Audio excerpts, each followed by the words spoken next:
তোর নাম কি বললি বল?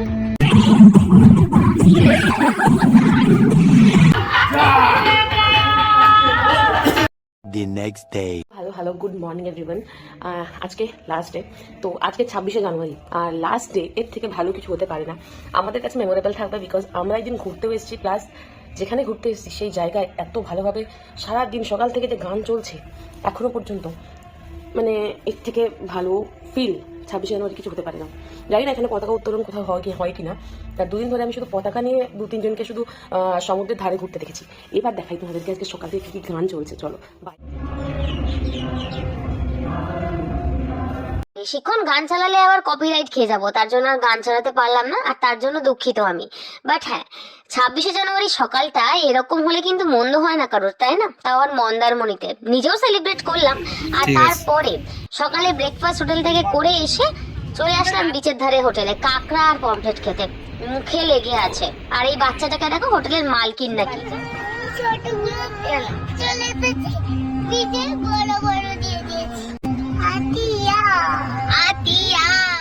দারুণ ভিউ তোমাদেরকে দেখাই।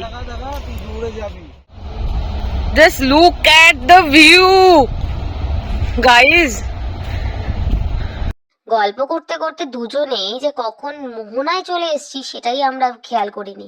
মানে ভাবতে পারছো, যারা জানে না মোহনা কোথায়, তারা মোটামুটি গাড়িতে 400-500 টাকা ভাড়া দিয়ে, মানে 1 কিলোমিটারও নয়, সেখানে যাচ্ছে নাকি গাড়িতে করে। আর আমরা হাঁটতে হাঁটতেই চলে গেছি মোহনাতে। মোহনায় গিয়ে কাঁকড়া দেখা, ভিডিও শুট করা, বিভিন্ন রকম পাখি আমি প্রচুর দেখলাম আজকে।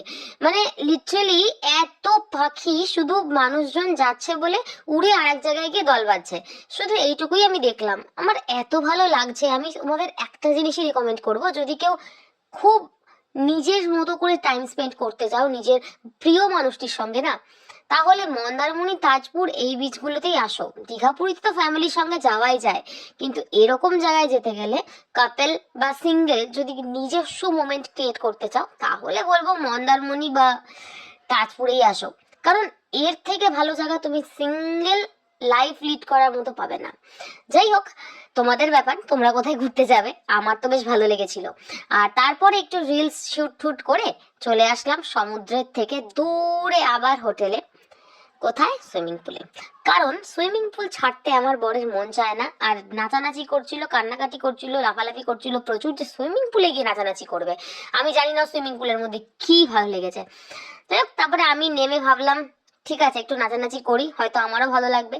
তারপর নিজের ক্যালমা দেখাতে দেখাতে অনেকবার জলের মধ্যে ডুবকিও খেয়েছি, সাঁতারও কেটেছি, ভালোই লাগছিল।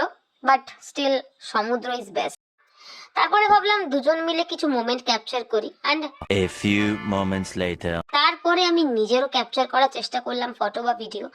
কিন্তু এই যে ব্যাকগ্রাউন্ড আর্টিস্ট এত সুন্দর মার্কা একটা ড্রেস পরে চলে এসছে আমার পেছনে, আমিও জানি তোমরা আমাকে তো আর দেখছো না। যতই নিজেকে দেখানোর চেষ্টা করছি না কেন ক্যামেরায়, তোমরা তো আমাকে দেখবে না, দেখবে তো এত সুন্দর একটা ব্যাকগ্রাউন্ড আর্টিস্টকে।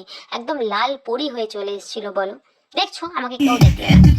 তারপরে ভাবলাম রেডি হয়ে বাড়ি চলে যাই, মনটা খারাপ হয়ে গেছে।